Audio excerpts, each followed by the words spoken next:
Cocktails and Comics, activate! Shape Up, Uncanny X-Force! Dark Angel Talk.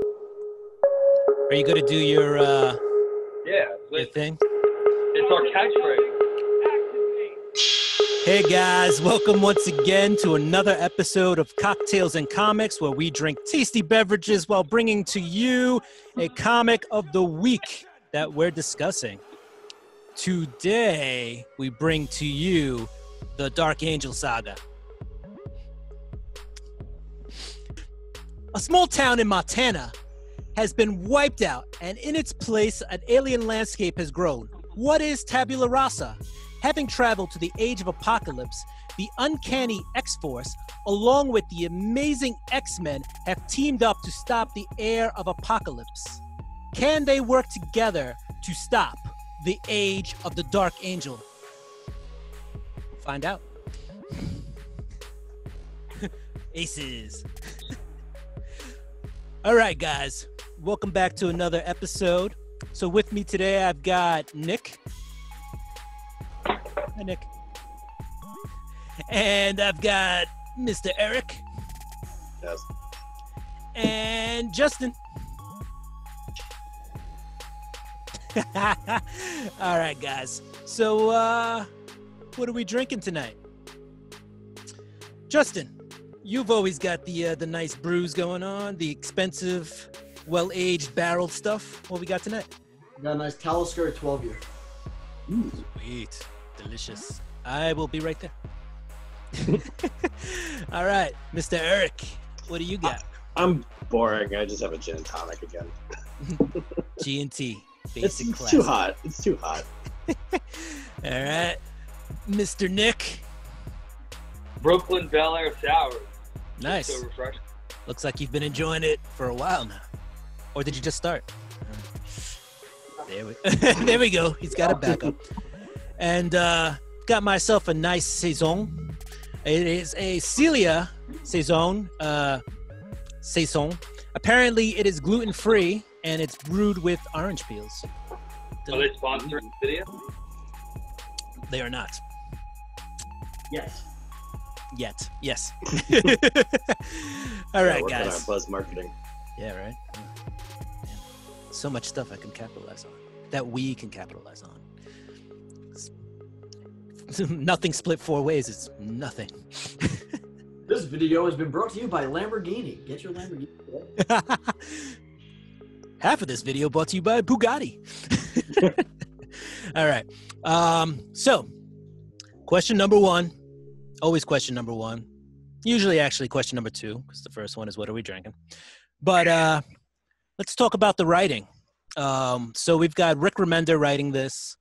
Pretty good writer. Excellent writer. Probably mid-2000s to 2010, 11 was probably one of the best-selling writers out there. I didn't check the numbers on that. I just know he's pretty popular. Anyway, what do we think about his the writing of this series? He's always been he's an award-winning writer. Nick, why don't you let us know what you thought about the writing?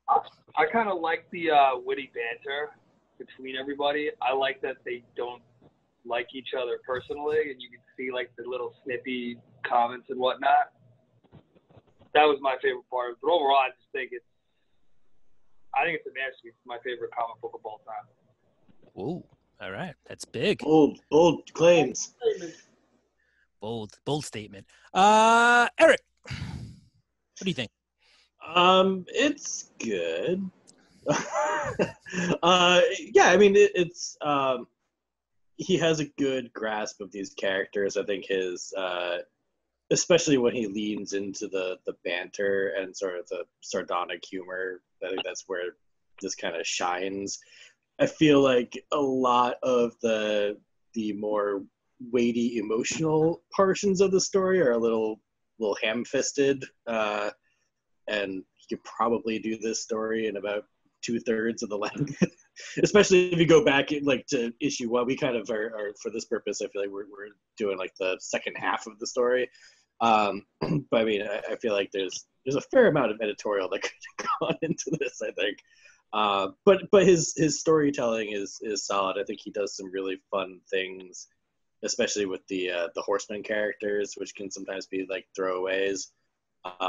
But he develops some cool ideas, and as is the case with a lot of his work, you can get lost in the details sometimes. You know, all this, he has 8,000 different stories that are all flying in the air, and it can be a little difficult at times to kind of keep all the threads together. Like, what is Beast doing? Why are they doing that? And like, okay, yeah, I get it, cool. But all in all, it's, you know, it's pretty solid. Yeah, he throws a lot at you. And for those of you who don't know, we're covering issues 14 through 18, which is volume 4 of Uncanny X-Force in the trades.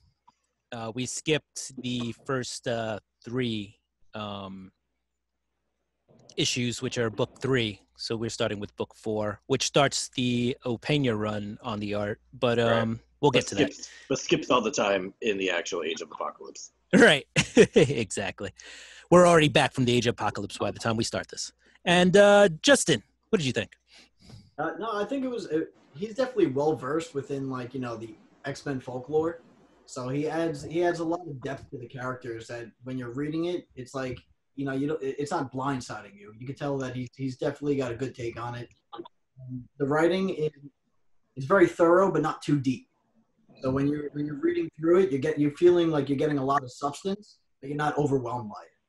But I mean, it was very action packed, and like you guys said, like the banter and everything. I especially like what he did with Deadpool. I think he was excellent at writing Deadpool in it. He wasn't like over the you expect him to be. He had a little bit more of a serious take to him, but he added a lot of the comic relief in a very serious saga. So it was pretty cool. Like a less is more approach. Yeah, and I think like you said, he did an excellent job with Deadpool. But I wrote that he's not afraid to go certain places. Sometimes he's a little brutal with his humor. A lot of sci-fi in there, but it's also sci-fi, and he tries to explain it, but then his characters are like, don't worry, you'll get it. It's fine. It'll work out. So it's like, he'll give you an explanation, but it's like, hey, if you still don't understand it, don't worry about it. Just know that there's a lot of sort of it's fine, it's comics kind of like banter about it. Yeah. Exactly. So yeah, I mean, it ends up working out though, because in the end, you still understand the story, you still get it. I mean, you may not get the science behind it, but you get the science. Yeah, I mean that's one of the tough things, especially when you're dealing with like a character like Phantom X. Like, I feel like I am constantly on the cusp of understanding everything that there is to know about how Phantom X works, and then I go back and I go, yeah, I don't fucking know how Phantom X works. He has like 3 different consciousnesses and 3 different, he can alter. Okay, sure. An organic ship or a ship with an AI, and but I think to Remender's credit, I think he actually does a pretty good job with Phantom X. Like he and Deadpool are so I feel like they're often sort of interchangeable in terms of just being like the sassy, devil may care kind of character, but he actually does a pretty good job of differentiating the two and having them play off of each other, and the fact that they're kind of the same character type. So I don't know where Nick went, so that's cool. Yeah, right. Bye, Nick. Is Nick coming back with like a Deadpool back or pizza? And yeah, that I think that's where he did a really good job was with Phantom X and Deadpool, because they're 2 characters that could be very similar, but he managed to make one sort of a straight comedic character and the other one straight, just over the top, not over the top, just straight comedic. So you got Deadpool who's just bringing the comedy, and then kind of a straight man in Phantom X. No. That's probably my biggest complaint, that we didn't get more Deadpool action scenes. Well, it's not his story, so. Right. Even though he's in a lot more of the title than some of the other characters. Yeah. All right. So let's move along. Let's go with art style. And what did we think of Opeña's art? Justin, why don't you lead us off here? I enjoyed it a lot. I think that compared to Brooks in the beginning of it, he kind of had a little more of a grittier style to it, but it wasn't like overbearing, like, gritty. But, I mean, the action was very well depicted. I mean, I was suckered into all of the big reveals. Every time they revealed, like, kind of like a plot twist or like a surprise character, it was just very, I guess, I can't even think of a good word to say, but it was just, it was All right. nice. It was nice. It was good. Nick, what did you think of the art? I think the art, this is one of the few comics that I love where the art outshines the story. I mean, we could do a whole segment on Archangel's wings and how detailed they are when they extend them. And I want to show you how much I love the art right here. There it is. Oh, nice. Just be like, my Uncanny X-Force Deadpool statue. Pew, pew, pew, pew. Nice. All right. Then I like the suits too. Yeah, their tactical Uncanny X-Force suits are pretty cool. I think it's nice to have them wear something that separates them from their teams, whether they're on the X-Men or just solo characters when they're doing the X-Force stuff. Eric. Yeah, the art is. I'm a big fan of Opeña's art, and I think Justin sort of nailed it there. Like, there's Brooks's art is awesome. I love his stuff, but there's something a little too like glossy about it, I think, for this kind of book. So I think Opeña brings that grittiness and that sort of I don't know, it just feels a lot more grounded, a lot more natural. There's so much more. He plays with the darkness and the shading a lot more, and so just especially I don't know, it just feels so much more appropriate, I think, for the tone of this story, and Uncanny X-Force in general, who are always sort of playing to that morally ambiguous, darker side of the X world. Yeah, and I mean, I totally agree with you. Like Mark Brooks, who was on it before, it's a little bit more polished, a little bit more cover art, a little bit more pinup. It's really pretty, but it's It's not this world. Right. This world needs to be a little gritty, and that's what Opeña is bringing you again, as Justin pointed out and Eric reinforced, is just that it's really gritty. You can see the pencil work.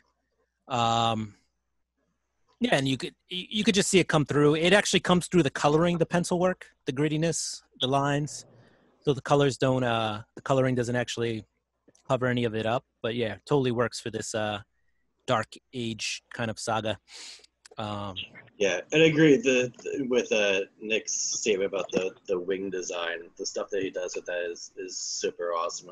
Like, and how it can go from being the crazy sharp wings to just this like fluid like cape thing that's just sort of following him behind. It's just some really beautiful choices that he makes that really differentiate those character designs from other folks. Yeah.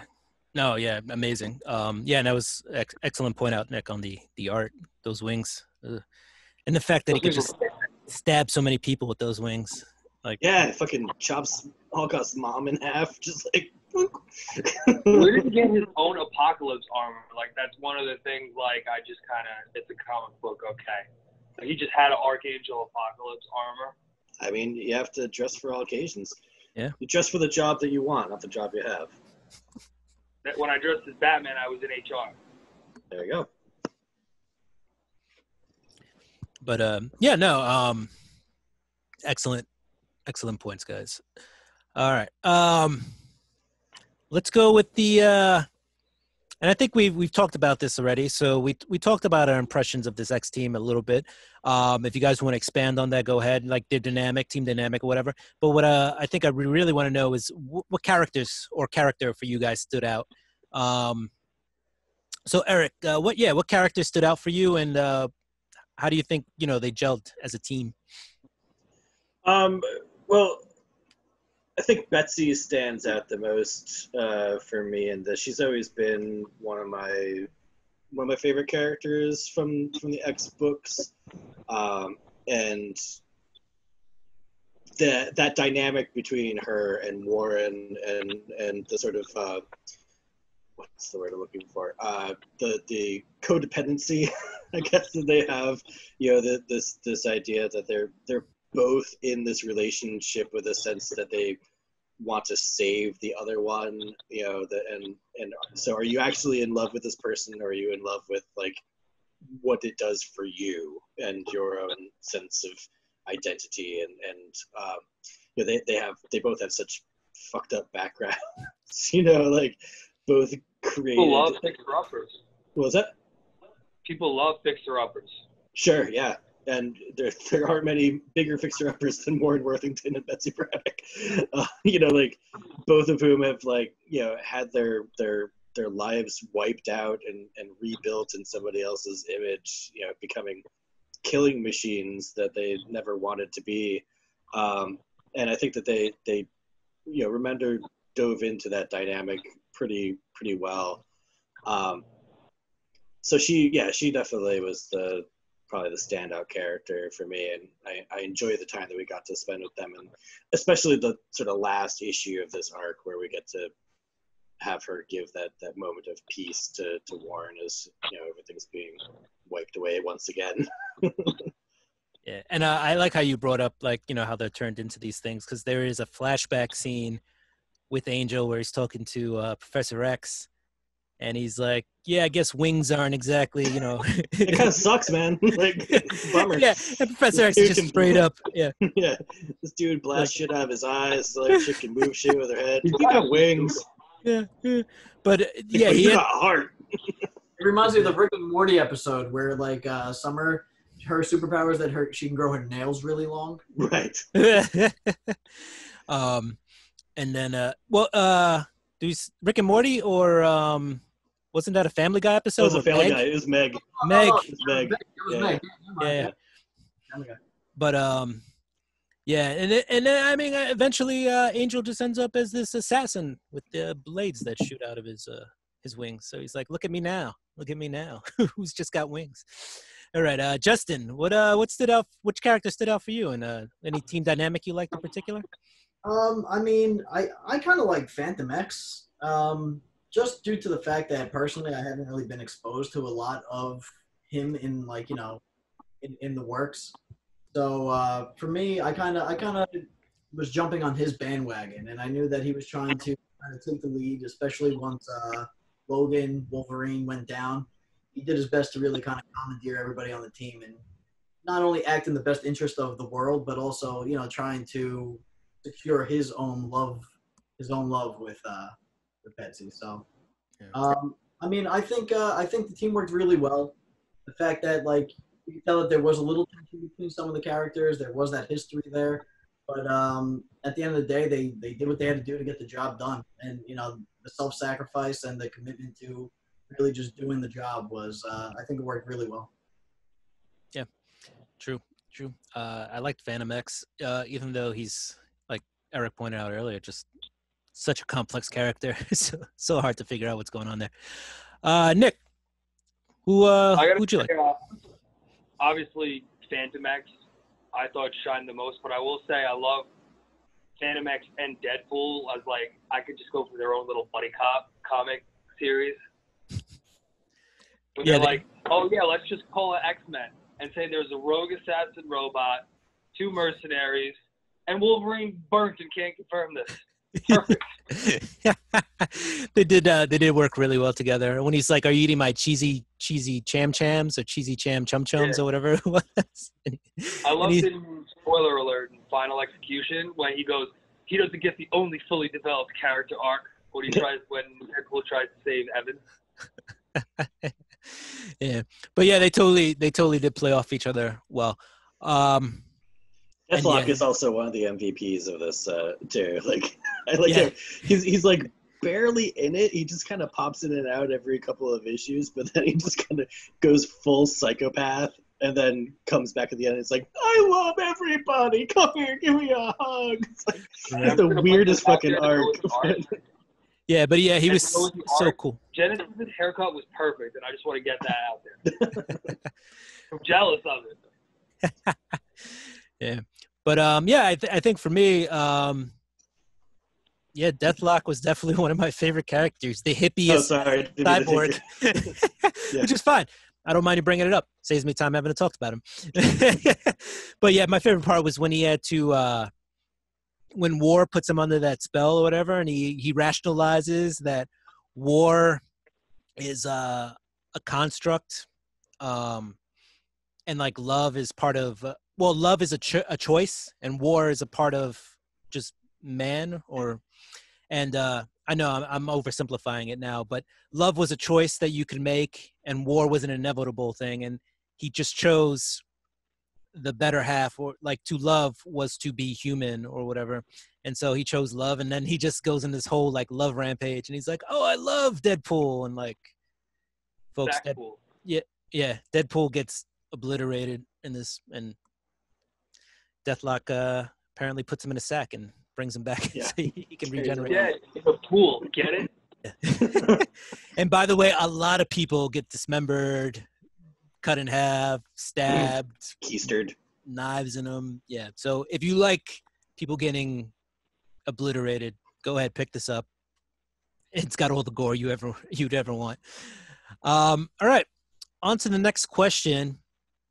What do we think of this iteration of Apocalypse? Better? Worse? The same? I don't know. Could we say marry, date, sleep with once? One-timer? No. No. No. Well, Nick. No. What do we think about this iteration of Apocalypse? I enjoyed it from the sense that he was very detached. It wasn't like a raving lunatic. He was a raving lunatic. When you kill thousands of people, you're a lunatic. But it was like a calm, cool, like collected, more like, well, I mean, I got to kill 1,000 to save trillions or billions, however many are in the world. No. So I put that fighting, the wings, obviously. And he just hates Santamax. The only time he shows emotion. No, in the cut, it's the only time he goes, I have never liked you, and he like wings him. Yeah, well, he was Phantom X had a thing for his bow, so of course he was the competition. Eric, what did you think?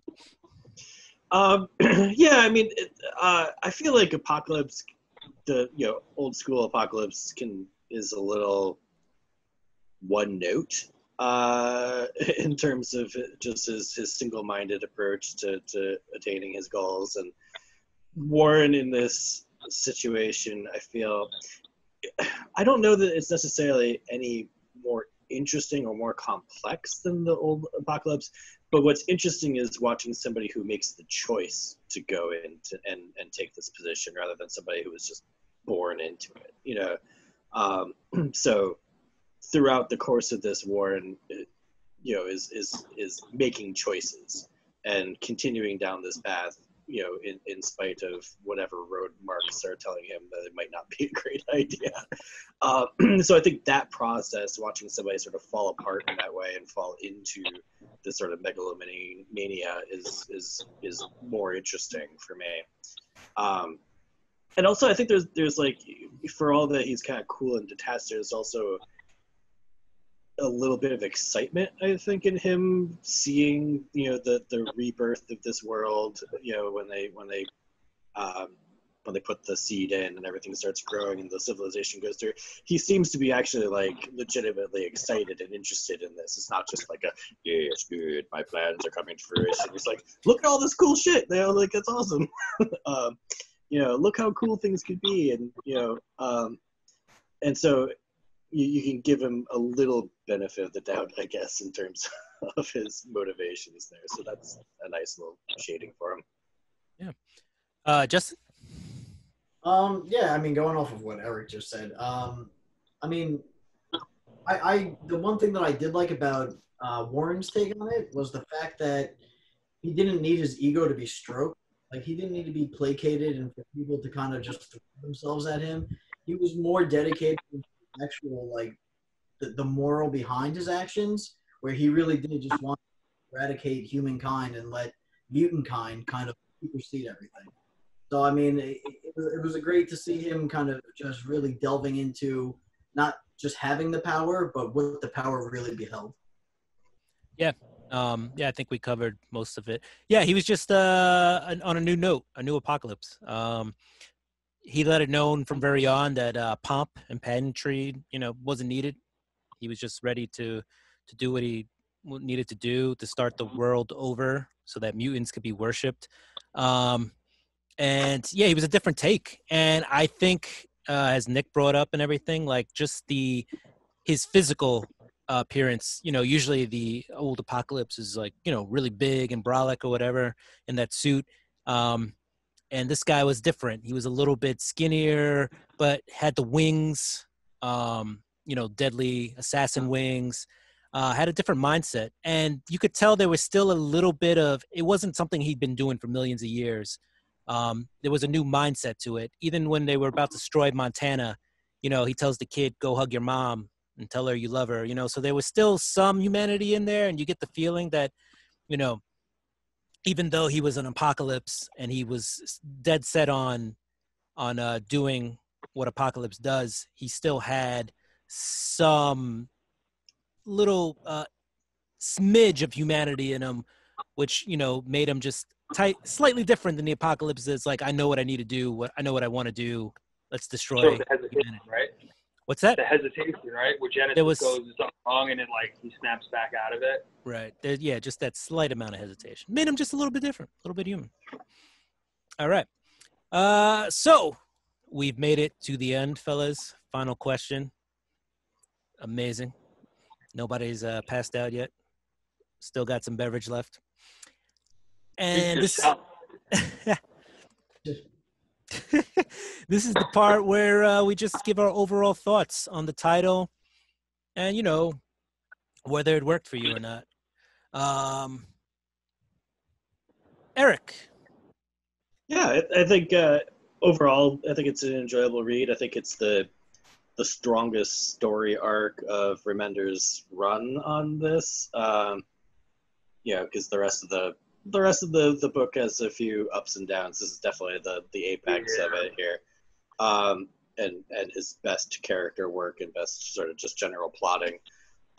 So yeah, and especially I think it's especially gratifying for people maybe of our age who came up with Psylocke and Archangel as being sort of like part of that pantheon of our X-Men, that 91, 92 range, so we're really invested in these characters and seeing them in this sort of format and having these really deeper emotional relationships and complications that reflect our sort of more ethically dubious lives now is exciting and interesting.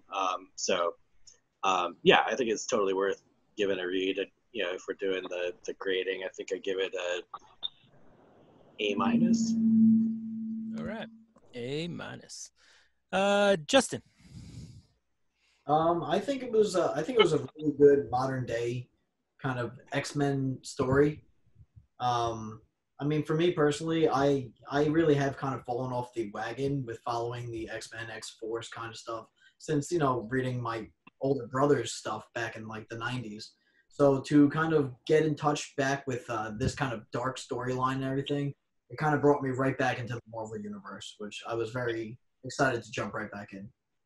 So it was definitely worth the read. And I mean, I would definitely highly recommend it to whether you really know too much about X-Men or you don't. You can kind of just read it and kind of understand what's going on. Yeah. And I would just say if you're not totally into X-Men, then I would go to volume 3 and read those first few books where they're in the Age of Apocalypse. And then before that, read all of the Age of Apocalypse stuff because it's the best X stuff that's ever been written in humanity. Yeah, the Age of Apocalypse stuff is like my jam. It's my favorite stuff, and I can't believe that I didn't actually talk about any of that. But Remender's like cohesion in terms of threading the Age of Apocalypse characters into our 616 reality is fantastic, and I love the tension between Logan and the Age of Apocalypse Jean and all those like added little bonus relationships that we see throughout the course of this that I sort of glossed over because we were talking about Age of Apocalypse stuff, but we're here anyway. So yeah. But yeah, the Age of Apocalypse stuff is huge too. There is a lot of like tie-ins. The fucking big Bobby Drake outside the castle just crushing people. Yeah. Big Bobby Drake sentinels or whatever you want to call them. All right. Nick, I'm going to save you for last because this seems to be your jam. So I'll let you speak last. So I'll cut in here. And my overall opinion of the story is it's good. It's worth a read. Like Eric said, it brings two universes together. You get the Age of Apocalypse, the 616. And I feel like what Remender told here in a very long format was a love story between two characters, Psylocke and Archangel. Just another story in their pantheon of relationship stories. But overall, good read. If it was on a scale of 1 to 10, 10 being gem mint, I don't know, I give it like an 8.5. It's good. You get it slabbed. You're not horrible with it. You could resell it if you want. I could sell this to somebody else. It's not damaged beyond repair. All right. So Nick, why don't you finish us off? Again, like I said, this was my choice. It's my favorite. This got me into comic books, this story. So I think first of all, I think the title works really good, The Dark Angel, because it gives you that whole biblical like fallen angel, like Lucifer kind of a thing.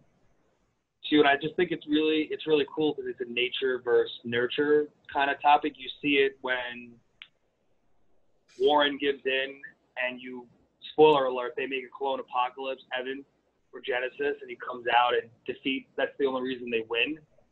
And he was nurtured to be a good person, and so far I believe Evan still is a good person.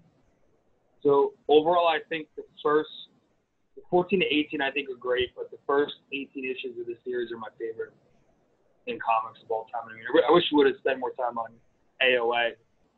I mean, Jean's another good example of nature versus nurture. I mean, she grew up a little bit of a harder life, controls the Phoenix, still gets her ass kicked by the Wings, though. Well, yeah, that was I guess she was going against what the Phoenix actually wants.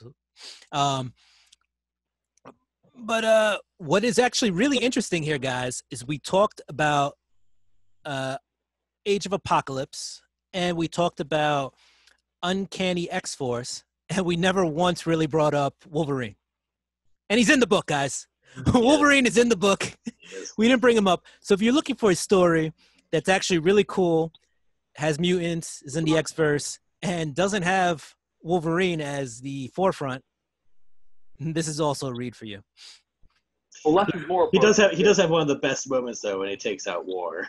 Oh, he's got the two claws, one on either side of his head, and then he's like, "You said you wouldn't kill me." He's like, "I know." Just fucking chops his two arms off. Yeah, and then he tells him to take a bath or something. Oh yeah, kicks him in the water. Oh man, and and War he's in a couple of famine, not War, but yeah. Famine. Sorry. Yes, War's the big. I misspoke. Yeah, War. Yeah. Yeah. Famine had the best joke. The best joke. He's dead in a pool. Yeah. And when he goes, you can't beat me, right? Like, he goes, and Deadpool's like, it would be nice not to say it. Yeah. And every time Famine has a scene with Deadpool, it's hilarious. That's like, I finally figured out Deadpool's greatest villain is Famine. Yes, Famine. Yeah. Famine just destroys him. Well, guys, it's time to sign off. Dope statue there. So let's just say bye. Bye. Bye, guys.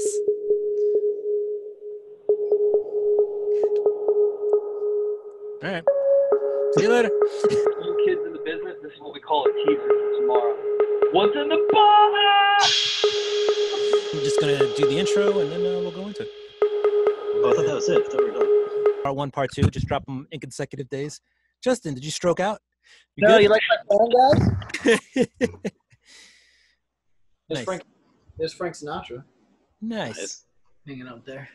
And he's looking up, so he has absolutely no interest in what's happening below him. Not at all. He is not. He knows better. Drawing him.